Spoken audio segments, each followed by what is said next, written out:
Hello everyone, welcome to my channel. तो आइए आज हम नेट का पेपर सॉल्व करेंगे। ये पेपर थर्ड है जो कि जुलाई 2016 में हुआ था। इसमें आपके 75 क्वेश्चन है जो आज हम सॉल्व करेंगे। तो जिसने भी मेरे चैनल को सब्सक्राइब नहीं किया हो तो प्लीज़ चैनल को सब्सक्राइब जरूर करें। फर्स्ट क्वेश्चन देखते हैं। चतुश्चतुश्चैव षडज डैश श्लोक किसका विभाजन दर्शाता है? तो आपको बता दूं ये दोहा है। चतुश्चतुश्चैव षडज मध्यम पंचमा द्वय द्वय निषाद गंधारो तिस्ति ऋषभ धैप्तो। तो सा मापा की चार चार श्रुतियां मानी गई हैं, गा और नी की दो दो मानी गई हैं, रे और धा की आपकी तीन तीन श्रुतियां मानी गई हैं। मतलब सा मापा आपके स्वर हो गए और इनकी चार चार श्रुतियां मानी गई। मतलब इसमें किसका विभाजन दर्शाया गया? श्रुति और स्वर का। तो आपका फर्स्ट ऑप्शन राइट होगा। शोध की वास्तविक प्रक्रिया शुरू करने से पहले कौन सा चरण सबसे महत्वपूर्ण होता है? तो किस रूपरेखा को तैयार करना सबसे पहला चरण होता है। शोध के लिए विषय का निर्वाचन हो जाने के बाद शोधार्थी को सबसे पहले रूपरेखा का निर्माण करना चाहिए। थर्ड क्वेश्चन देखते हैं। नीनी पामा गामा रेसा स्वर समुदाय का प्रयोग किस राग में नहीं होता है? गा और नी इसमें कोमल है। तो काफी राग ऐसा है आपका जिसमें इस स्वर समूह का प्रयोग नहीं किया जाता और बाकी तीनों रागों में इनका प्रयोग किया जाता है। फोर्थ क्वेश्चन देखते हैं। भोपाली में रेगा था कोमल करने से किस अंग का राग बन जाता है? तो आपका तोड़ी राग बन जाता है।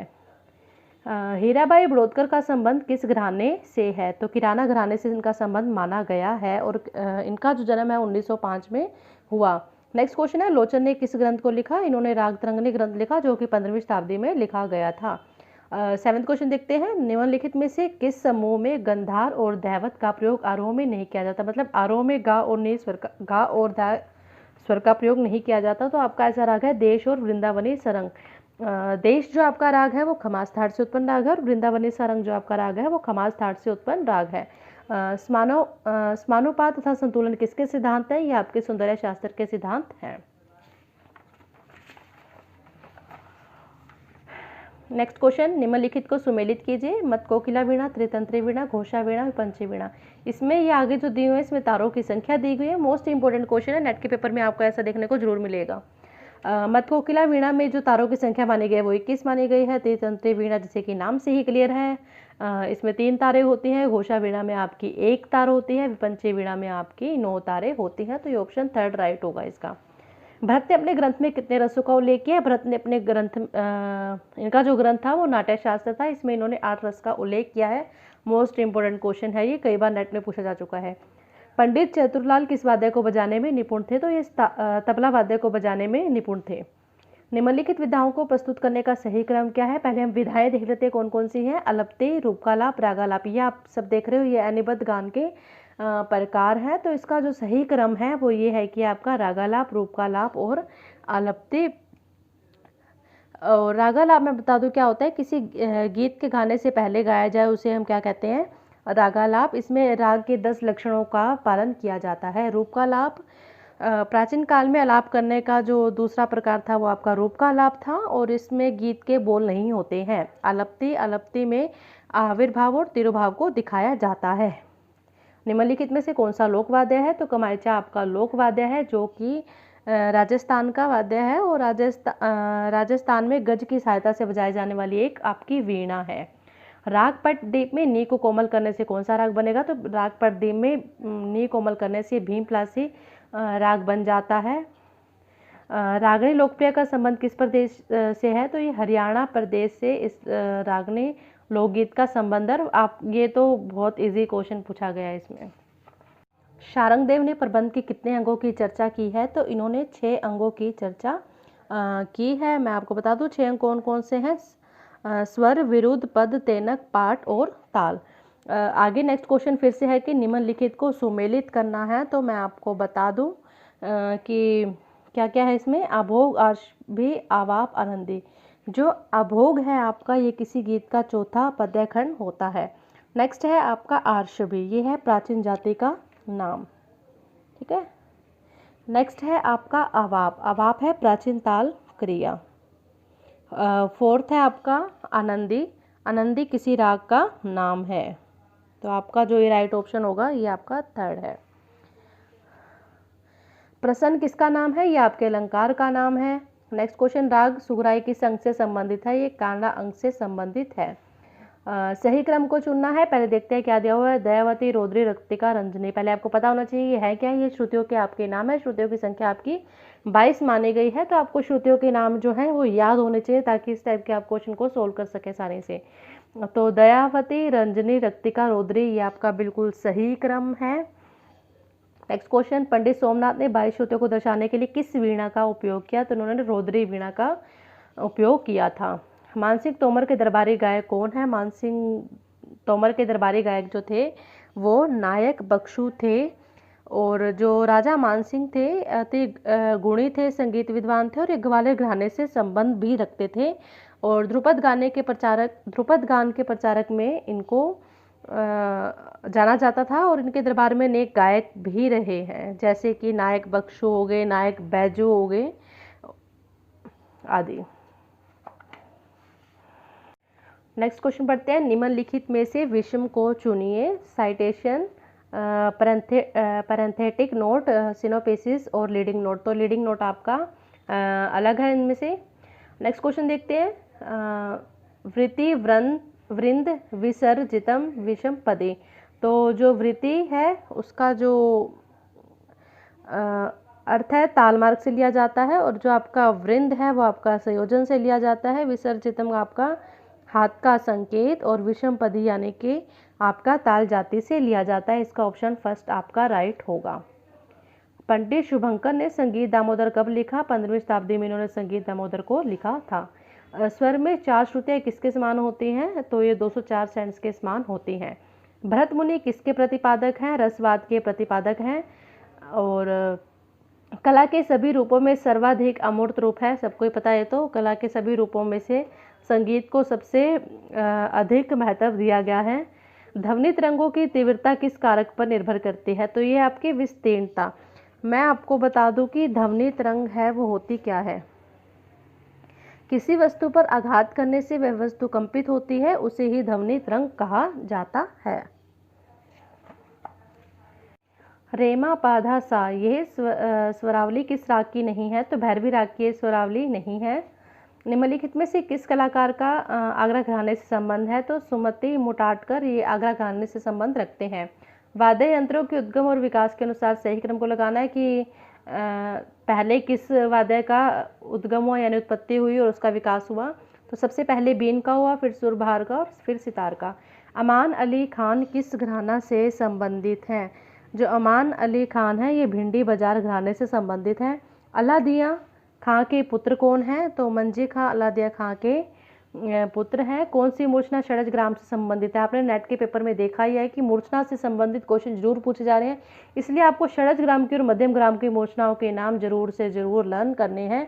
तो अश्वक्रांता जो आपकी मूर्छना है वो षडज ग्राम से संबंध रखती है। संगीत चिंतामणि का लेखक कौन है। तो केसीडी बृहस्पति ये संगीत चिंतामणि के लेखक हैं। नेक्स्ट क्वेश्चन पढ़ते हैं। निम्नलिखित स्वर समुदाय किस राग के हैं। मापा, धागा, रेगा, सा, रेनी, धा, पाधा, निसा। तो इसमें गा और नी आप देख रहे हो कोमल है, तो ये बरवा राग के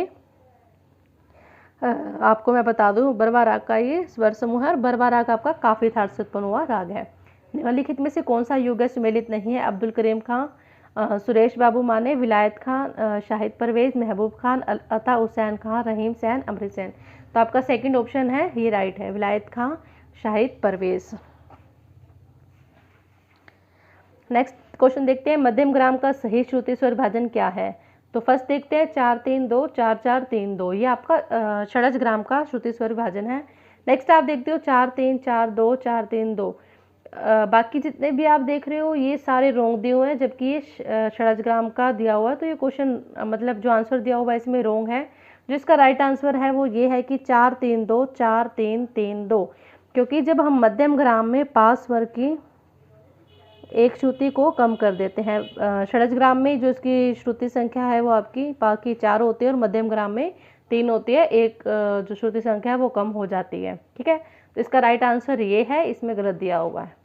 वाद्य संगीत की पहली रिकॉर्डिंग हुई थी बरकतुल्ला खां द्वारा भूप कल्याण। कौन सा राग तोड़ी थाट का नहीं है। तो बिलास खानी जो राग है वो तोड़ी थाट का नहीं है, ये भैरवी थाट का राग है।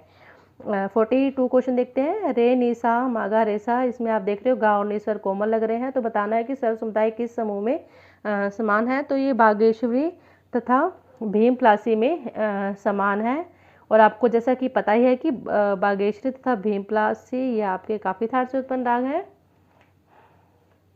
अर्धमागधी किससे संबंधित है? गीति से संबंधित है। गीति के आपको पता ही है 4 प्रकार माने गए हैं भरत के द्वारा, और शारंगदेव ने 5 प्रकार माने थे। निम्नलिखित में से किस राग में अति कोमल गंधार का प्रयोग किया जाता है? तो मियाँ की मल्हार, रामदासी मल्हार, अड़ाना और दरबारी कांगड़ा। तो दरबारी कांगड़ा जो राग है इसमें अति कोमल गंधार का प्रयोग किया जाता है, और यह सावरी थाट से उत्पन्न राग है और मीन प्रधान ये राग है। कौन सा राग माइनर स्केल के समान है? तो असावरी राग माइनर स्केल के समान है। 46 क्वेश्चन देखते हैं। रास के दौरान निम्न में से कौन सा गीत गाया जाता है? तो हवेली संगीत गाया जाता है। नेक्स्ट क्वेश्चन देखते हैं। देशी तोड़ी प्रातः का राग है, इसका संबंध तोड़ी थाट से है। तो मैं आपको बता दूं, जो राइट ऑप्शन है, राइट आंसर है इसका कि ए गलत है परंतु आर सही है। राग ललित निम्नलिखित में से किस समय गाया बजाया जाता है? तो मैं आपको बता दूं ये 4 से 7 के बीच गाया बजाया जाता है। पंडित रविशंकर ने निम्नलिखित में से किस राग का सृजन नहीं किया? रविशंकर ने बहुत से रागों का निर्माण किया है। तो मैं आपको बता दूं जो मेधावी राग है वो रविशंकर के द्वारा नहीं बनाया गया है। निम्नलिखित भारत रत्न पुरस्कार विजेताओं को अनुक्रमानुसार व्यवस्थित करना है। तो सबसे पहले मैं आपको बता दूं कि शुभ लक्ष्मी को मिला था भारत रत्न पुरस्कार, उसके बाद रविशंकर को, उसके बाद लता मंगेशकर को मिला था भारत रत्न पुरस्कार। राग भटिया निम्न में से किसका मिश्रण है? तो ये भैरव एवं मारवा का मिश्रण है। 4 विविध लक्षणों से युक्त सांगीतिक विधा है। तो 4 लक्षणों से युक्त सांगीतिक विधा चतुरंग है ये आपका। राग जयजयवंती किस श्रेणी का राग है? ये आपका छायालग राग, संधि प्रकाश राग, परमेल प्रवेशक राग और शुद्ध राग, ये आपका परमेल प्रवेशक राग है। नेक्स्ट क्वेश्चन देखते हैं। निम्नलिखित का सही मिलान करना है।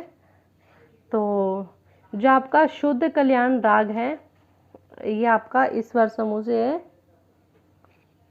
पामा पारे सा। नेक्स्ट देखते हैं छायानट। छायानट जो है आपका मापा रे गा, और श्याम कल्याण जो है आपका मापा गामा रे सा, फर्स्ट ऑप्शन। और हमीर जो आपका है मापा गामा धा। तो आपका जो राइट ऑप्शन होगा वो होगा आपका 4th। ठुमरी गायकों के सही क्रम की पहचान करनी है। तो इसका जो राइट आंसर है जमीरुद्दीन खां, गिरिजा शंकर चक्रवर्ती, भैया साहब। निम्नलिखित में से किसका इस्तेमाल लोक संगीत में विशेष रूप से किया जाता है? तो पेपा जो है इसका जो इस्तेमाल है लोक संगीत में किया जाता है, और पेपा आपका अवनद वाद्य है। निम्नलिखित स्वरालियों में दर्शित किस राग में ठुमरी गायन किया जाता है? तो ये स्वर समूह है आपका सागा रेगा, सा रे नि सा, गामा पा गा रे सा। तो गा स्वर इसमें क्या लग रहे हैं? कोमल लग रहे हैं। नेक्स्ट क्वेश्चन देखते हैं। निम्नलिखित में से कौन सा षडज पंचम भाव है? तो रेधा आपका षडज पंचम भाव है। निम्नलिखित में से कुवाड़ लय को पहचानना है। कुवाड़ लय आपकी क्या होती है?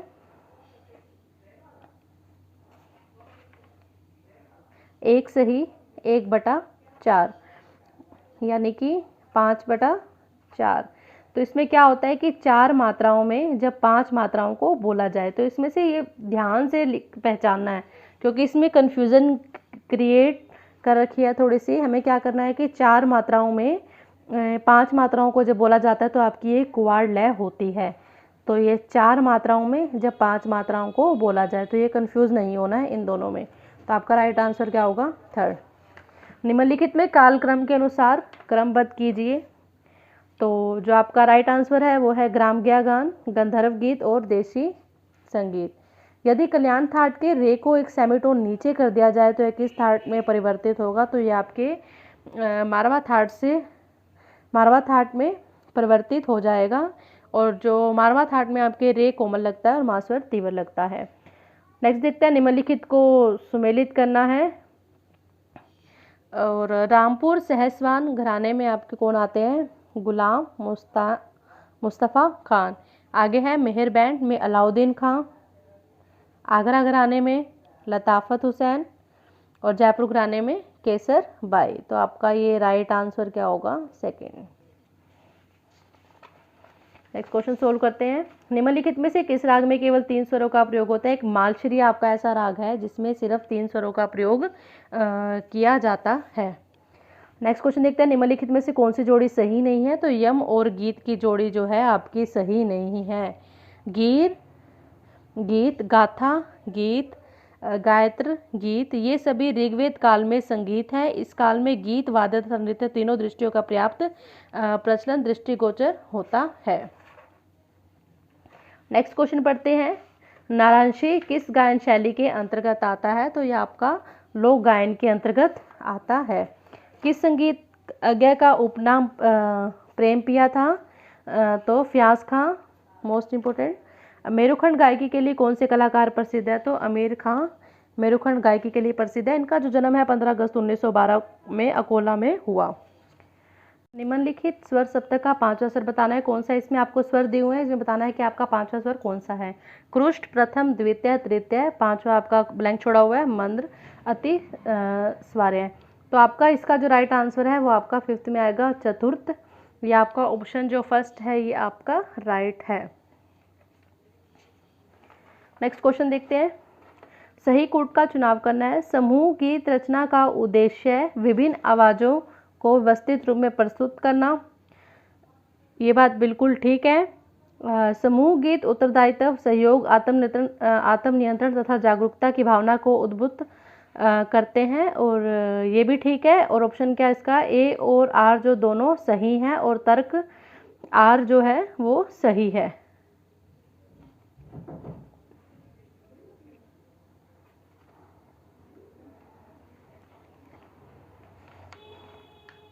अभिनव भारती किस ग्रंथ पर लिखी गई विस्तृत टीका है? तो नाट्य शास्त्र। सर्वप्रथम किस विद्वान ने मेलपत्ती का उल्लेख किया? तो विद्यारण्य ने मेलपत्ती का आविष्कार किया था। संगीत हिंदुस्तानी संगीत के आधुनिक समय सिद्धांत में गायन हेतु स्वरों के आधार पर रागों को कितने अनुभागों में विभाजित किया गया? तो ये 3 विभागों में विभाजित किया गया। नारद द्वारा संगीत मकरंद में रागों को 3 वर्गों में, ये थे आपके 3 वर्ग, सूर्यांश, मध्याह्न और चंद्रांश। ठीक है। नेक्स्ट क्वेश्चन देखते हैं। सर्वप्रथम किस संगीतज्ञ ने स्वरों के लिए कोमल और तीव्र संज्ञा का प्रयोग किया? तो लोचन ने कोमल और तीव्र संज्ञा का प्रयोग किया। इन्होंने कुल आपके जो स्वर माने थे वो 16 माने थे, 7 शुद्ध और 9 विकृत माने थे। और यह ग्रंथ जो लिखा गया था 15वीं शताब्दी में लिखा गया था। तो राइट ऑप्शन इसका क्या है? 3rd। नेक्स्ट क्वेश्चन देखते हैं। प्राचीन शुद्ध स्वर सप्तक हिंदुस्तान संगीत के किस आधुनिक स्वर सप्तक से साम्य रखता है? तो काफ़ी।